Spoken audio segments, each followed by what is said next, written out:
In this video, I want to talk about the related ideas of, on the one hand, what we call a population, and on the other hand, what we would call a sample. So this has to do with the idea that when you do a study, presumably at the end of the study, you want to be able to make some kind of a statement about what you found. And usually that statement has something to do with a certain group of people. So maybe, for example, in your study, you studied people with PTSD. And maybe you studied hormone levels, stress hormone levels in people with PTSD. At the end of the study, you want to make some kind of a statement or conclusion about that group of people. You want to be able to say something like, people with PTSD, on average, have higher levels of stress hormones than people who don't have PTSD. So you want to make some kind of a conclusion about a group, and that's the idea of a, whoops, wrong color. That's the idea of a population, that there is a group. So this is the group, I'm going to say, about which you want to know or conclude, or I'll just say something about. So you want to make some kind of a conclusion about this group of people. We call that group of people about which you want to say something, we call that group the population. Now you can see that's similar to the way we use the term population in everyday language, but it's a little more specific. And this will change depending on just how you're defining it. If you make a statement and you say it applies to this group versus that group, whatever group you're saying it applies to in your particular study for your research question, that's the population in that context. So in the example of this PTSD study, the population would be just all people with PTSD. When you say something like people with PTSD have increased levels of stress hormones, you're making a statement, a general statement about all of the people with PTSD. That means that the group of all the people with PTSD in the world, that's the population that you are trying to study and you're trying to make a conclusion about. To give you another example, let's say that you are going to do a political poll for an upcoming election, and you want to be able to make some kind of a conclusion at the end of this, like the majority of registered voters in the state of Arizona are planning to support candidate X in the upcoming election. In that case, the group you're making a conclusion about is all, so the population is all registered voters in Arizona. Now, the ideal, if we sort of had ultimate power to do our experiment or our study however we wanted, then the ideal would be to measure every member, every individual who is, every individual is a member of the population that we're wanting to make a conclusion about. This is the ideal. This is sometimes possible.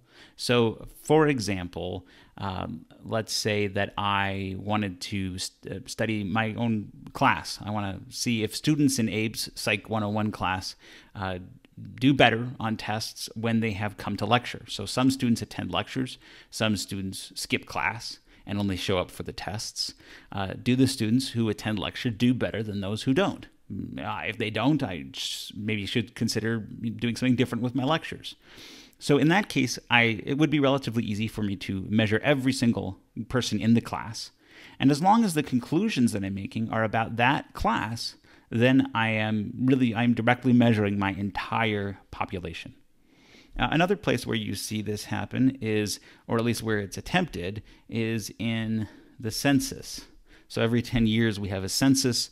The U.S. government attempts to get information about every single person living in the United States. That's not necessarily going to happen, but it's at least attempted, and presumably they get at least somewhat close to that. But the point is, even with a huge amount of resources and time going into something like that, it's not necessarily possible. And so sometimes you can do this, like with the census or with the idea of my class, looking at the students in my class. But much more often, usually, the population is not something that you can measure. You can't measure the entire thing. So that's the ideal. But the reality, usually, is that you are only going to be able to, because of limited time, limited resources, you're only going to be able to measure part of the population. So you want to make some conclusion about everyone who has PTSD, it would be impossible for you to go out and measure stress hormone levels in every single person with PTSD. It's also not usually necessary to do that, and we'll talk about why. But this idea of measuring part of the population, we refer to that as, I'll just put this all the way up here, that is a sample. So if we, for example, drew a circle that represented all of the people that we want to make some conclusion about, that would be our population. So this might be all people who have PTSD. And then we can't study every single person. We can't measure every single person in the population. So we take some subset of that, and that is our sample.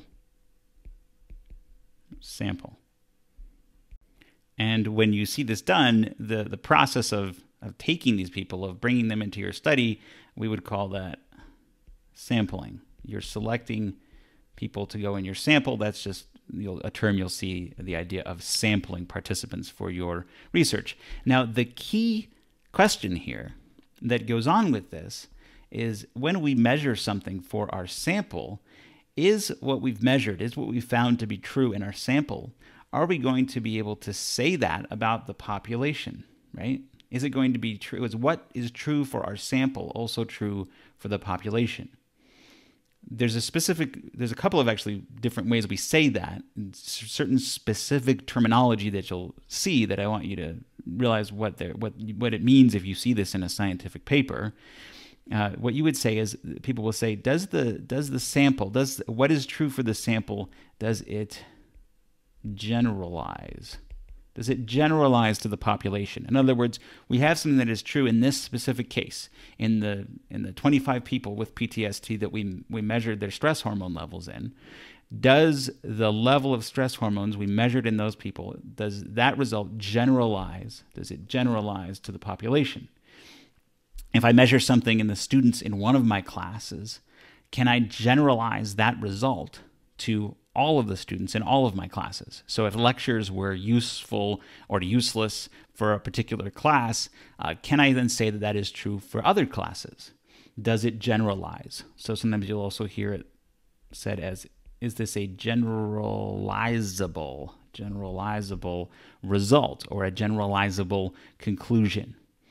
Another term that you'll see is the term, I'll just put it up here, representative. Are the results that we got with our sample, or is the sort of the state, the nature of the people in our sample, are they representative of the population? So the people in our sample of individuals with PTSD have higher stress hormones.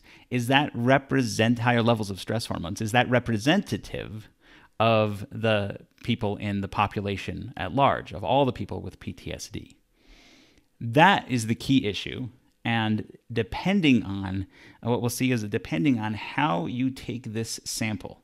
Do I pick this particular group of people over here, or how do I select people from this pool, this larger pool that we call the population? How do I select people from that to make sure that the results that I got for the sample are representative of the population or generalizable to the population? And a lot of that depends on how I do that sampling, how I select my sample. And that's what we'll talk about next, is different ways to do that sampling to ensure that you have that representativeness or generalizability.